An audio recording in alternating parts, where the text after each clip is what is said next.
But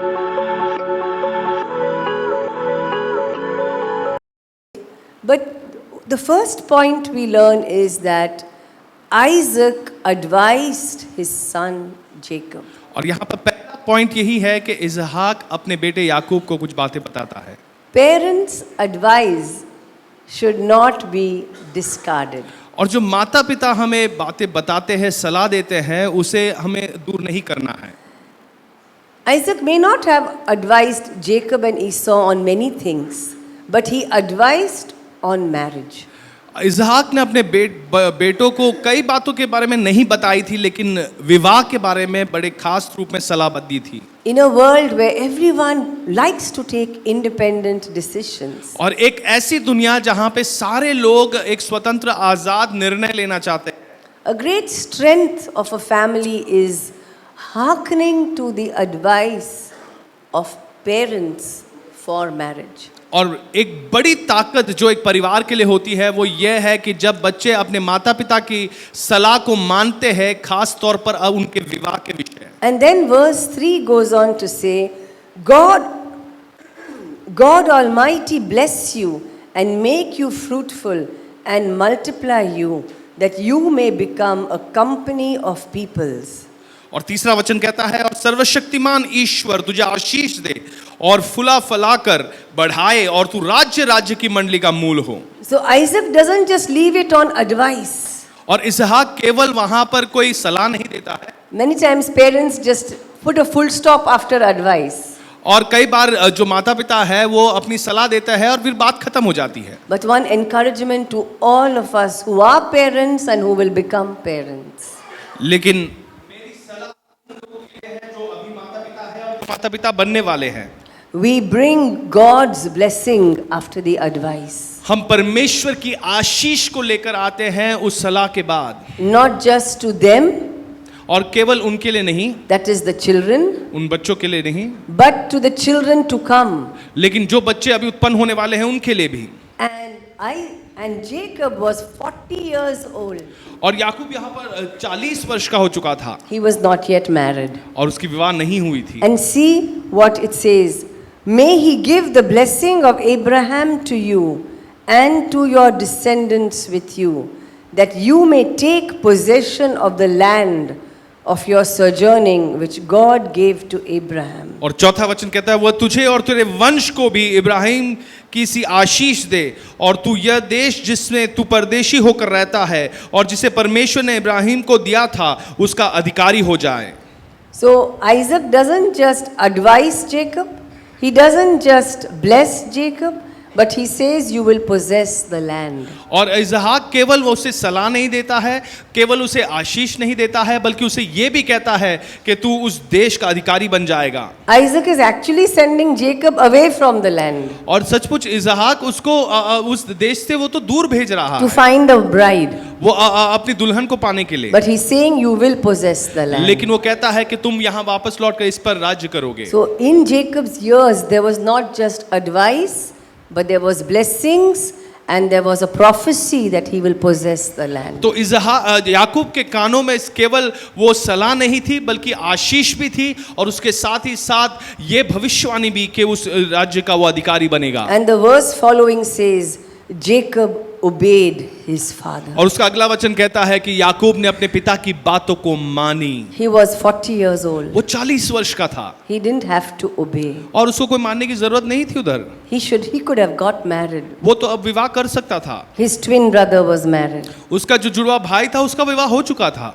There was hardly 5-10 minutes difference between their ages. 5-10 साल की 5-10 minute की कोई फर्क थी उनके बीच में। But Jacob waited for that advice. लेकिन याकूब ने उस सलाह की राह देखी।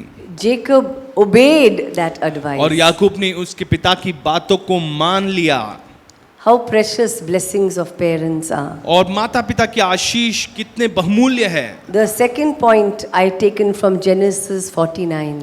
और अगला जो पॉइंट है वो उत्पत्ति 49वें अध्याय से लिया है। Then Jacob called his sons, verse 1. और पहला वचन कहता है, Then Jacob called his sons and said, Gather yourselves together, that I may tell you what shall befall you in the days to come. फिर याकूब ने अपने पुत्रों को यह कहकर बुलाया कि इकट्ठे हो जाओ कि तुमको बताऊं कि अंत के दिनों में तुम पर क्या बीतेगी। Jacob is so old.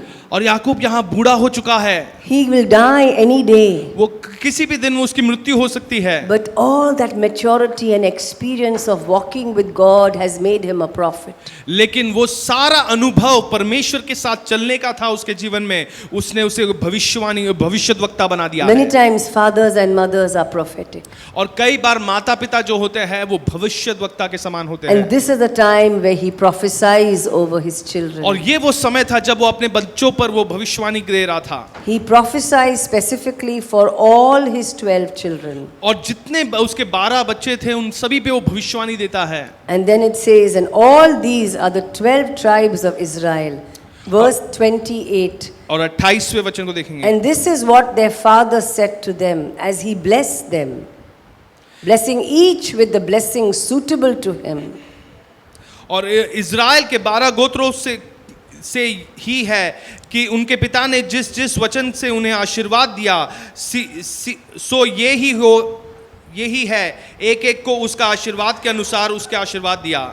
He had 12 sons. He could have given a general prophecy. और 12 उसके लड़के थे, उसको शायद से ऐसे ही एक भविष्यवाणी दे सकता था। But he gave a specific prophecy for each of them. लेकिन उनमें से हर एक के लिए एक एक करके एक खास भविष्यवाणी उसने दी। We are so many families gathered here. हम इतने सारे परिवार हैं जो यहाँ पे इकट्ठे हुए हैं। Some are parents, some are children. कुछ माता पिता हैं, कुछ बच्चे हैं। But remember, our parents are prophetic. लेकिन आप याद करें कि हमारे माता पिता जो है वो भविष्यवाणी दे सकते हैं। Every birthday, my father-in-law would call us. और हर जन्मदिन को मेरे जो ससुर थे वो मुझे फोन करते थे। And he would prophesy over us. और वो हम पर भविष्यवाणी करते थे। And I would write it in a book. और मैं उसे किताबों में लिख देती थी। I want to encourage you all. मैं आप सबको प्रोत्साहित करती हूँ। When your parents prophesy over you, जब आपके माता पिता आप पर भविष्यवाणी करते हैं, or even if they say some things, या फिर वो केवल कुछ बातों को ऐसे ही कह देते हैं you write it down. और आप उसे लिख दें, After some days, you will see it is very prophetic.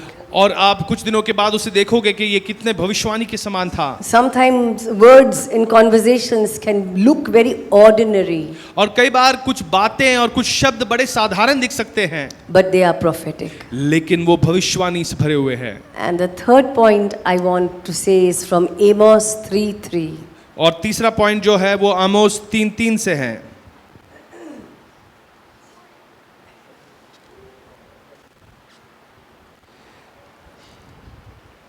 How can two walk together दो लोग कैसे साथ चल पाएंगे unless they agree? जब तक कि वो परस्पर सहमत ना हो। How can two walk together दो लोग कैसे साथ चल पाएंगे unless they decide on one thing? जब तक वो एक चीज पर वो निर्णय लेते हैं। Another translation says, unless they are appointed together. और एक दूसरा अनुवाद कहता है कि जब तक उन्हें एक चीज के लिए नियुक्त किया गया है। Do two walk together unless they have made an appointment? और आप जब दो साथ कैसे चल पाएंगे जब तक उन दोनों को एक नियुक्ति दी गई है। A family is a unit of God. एक परिवार परमेश्वर का एक मूल रूप है। God created families. परमेश्वर ने परिवारों को सृष्टि की है। God wants us to agree together. और परमेश्वर चाहता है कि हम साथ में सहमत हो एक दूसरे से। Agreement doesn't come so soon. और सहमति ऐसे जल्दी नहीं आती है। It comes when years of experience and adjustment. और कई साल का अनुभव और जब हम एक दूसरे के साथ एडजस्ट करते हैं उससे आती है। But the prayer of agreement is so powerful. और इसी कारण प्रार्थना जो सहमति के साथ होती है वो बहुत ही सामर्थी होती May है। God bless all our families with oneness, unity and agreement. और परमेश्वर हम सारे परिवारों को एकता के साथ और ऐसे एकजुट रहने की एक आशीष से भर दे। So I end with these 3 points. That first, parents' blessings are so precious and so important. और ये 3 पॉइंट के साथ मैं खत्म करना चाहूंगी कि पहला माता पिता की जो आशीष है वो बहुत ही महत्वपूर्ण है। Parents are prophetic. माता पिता भविष्यवाणी देते हैं। Many times God speaks कई बार परमेश्वर उनके द्वारा बात करते हैं because they pray for us. क्योंकि वो हमारे लिए प्रार्थना करते हैं। I think you and I know how much we can pray for our children. और आप और मैं जानेंगे कितना हम अपने बच्चों के लिए प्रार्थना करते As हैं। we move forward in 2023, let us pray for our spiritual children और जैसे इस also. नए साल में हम आगे बढ़ रहे हैं, हम अपने आत्मिक संतानों के लिए और अधिक प्रार्थना करें। And as we as a church agree together, because it says the prayers of agreement are और so जैसे एक powerful. कलीसिया होने के नाते हम सहमति के साथ आते हैं और जैसे लिखा है सहमति के साथ की गई हुई प्रार्थना। Praise God from His word. और परमेश्वर को धन्यवाद देते हैं इस वचन के लिए। His word counsels us और उसका वचन हमें सलाह देता है individually और एक एक कर and as families. और एक परिवार होकर भी। Amen. आमीन।